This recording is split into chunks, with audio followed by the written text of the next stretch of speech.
תנסו בזמן ההצהרה להיות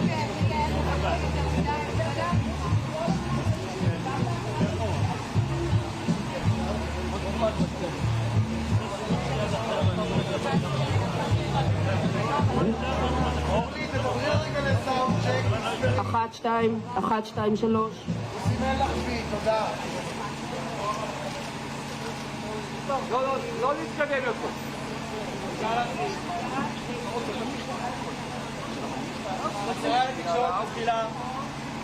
זהו היום ה-267 שבו בני משפחותינו האהובים נמצאים בשבי בגיהנום בעזה.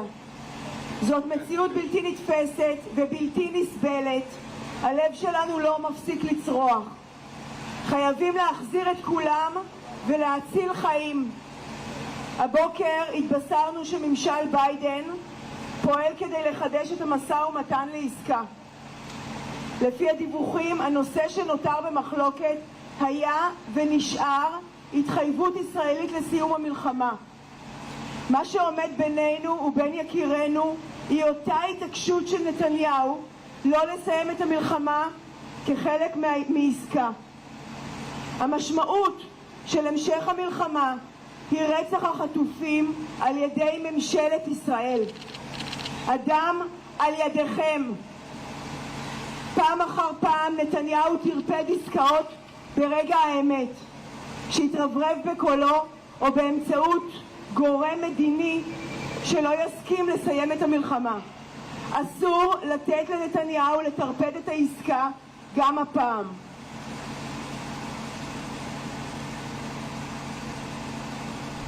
אנחנו פונים מכאן לשר הביטחון גלנט, לרמטכ"ל הלוי, לדרי ובעיקר לחברי צוות המשא ומתן, ניצן אלון, רונן בר ודדי ברנע. אמירת האמת, קשה ככל שתהיה, מציבה אתכם כמשרתי הציבור הנכונים.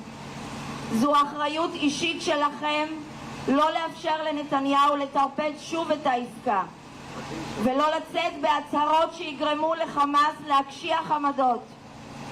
אנחנו כפסע ממלחמה בצפון, וזו אולי ההזדמנות האחרונה. אם נתניהו מטרפד שוב את העסקה, צאו מיד לציבור והגידו זאת, אמרו את האמת.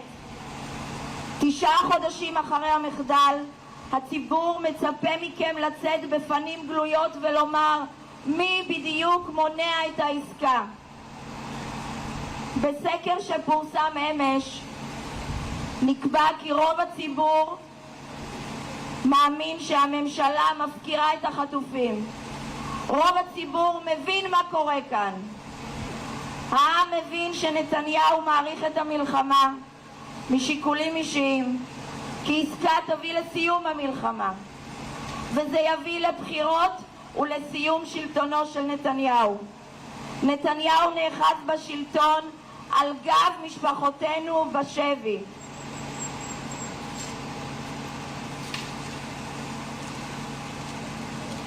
איש לא היה מדמיין שזה יהיה המצב כמעט 9 חודשים אחרי האסון והמחדל.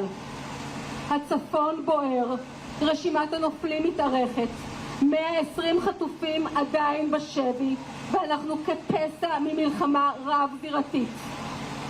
צריך לומר שוב בקול ברור, נתניהו יאריך את המלחמה ויחריב לחלוטין את המדינה כדי להישאר בשלטון. אל תיתנו לנתניהו לטרפד את העסקה. אם זה לא יקרה עכשיו, נקבל בחזרה ארונות, אם בכלל.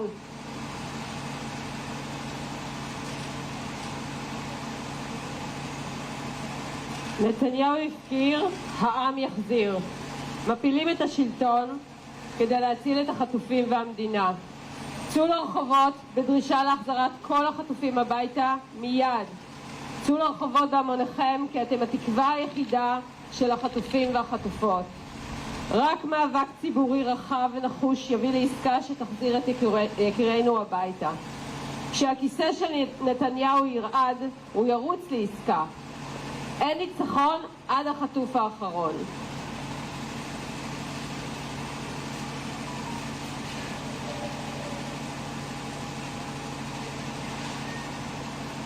Today marks day 267 that our dear family members have been held captive in the hell that is Gaza. This is an incomprehensible and unacceptable reality. Our hearts cry out in agony every moment. We must bring everyone home and save those who are still alive. This morning we learned that the Biden administration is taking action to renew the hostage deal negotiation.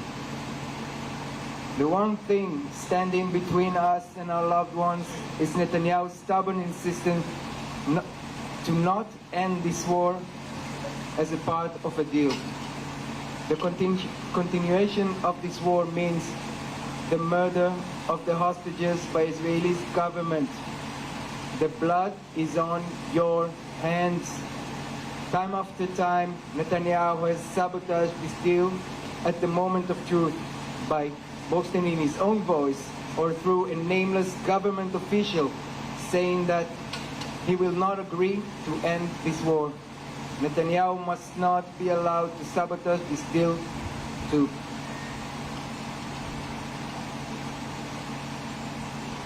From this stage, we turn to the Defense Minister Yoav Gallant, IDF Chief of Staff TEL AVIV, Aryeh Deri, and most importantly, to the members of the negotiation team, Nitzan Alon, Ronen Bar, and DD Barnea.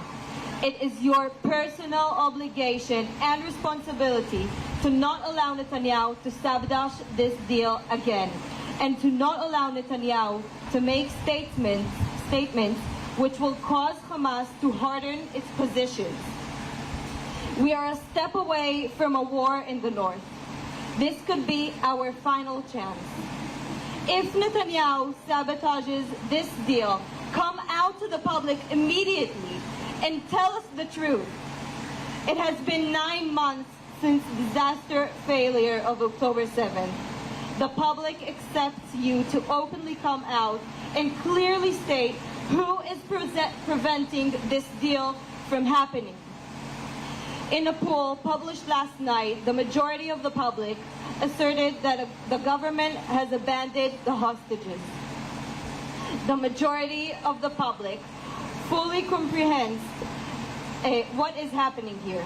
The public understands that Netanyahu is prolonging this war for his own personal motives.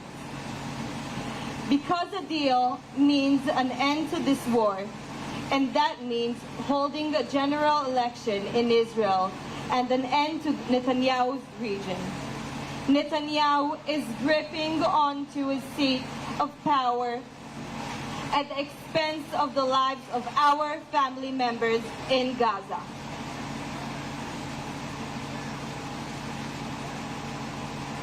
No one could have imagined that this is what the situation would be 9 months after the horrific October 7th attack and the disastrous failure. The north of the country is going up in flames. The list of fallen victims grows longer. 120 hostages are still held captive by terrorists, and we are mere steps away from a multi-frontal war. This must be repeated and made crystal clear. Netanyahu will prolong the war and entirely destroy the state of Israel in order to remain in power. Do not allow Netanyahu to sabotage this deal.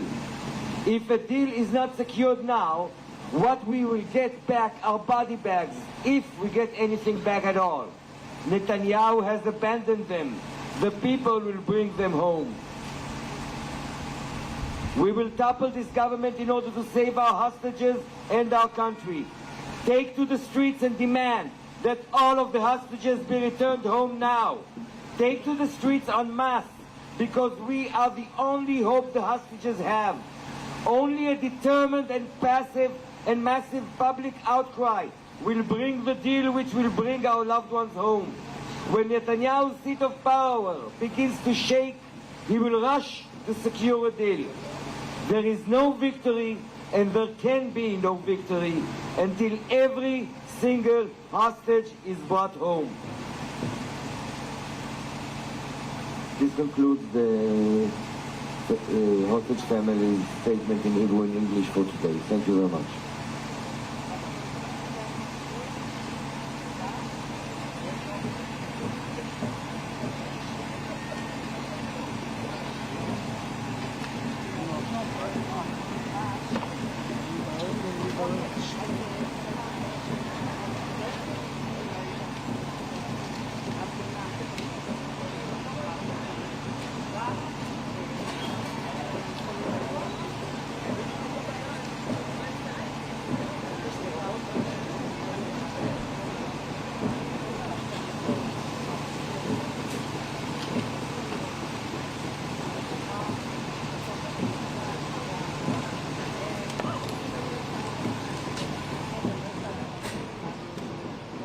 שומע אותי?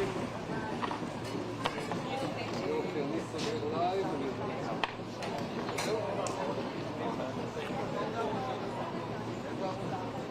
אני אגיד לו, אחד לא בסדר, זה בסדר?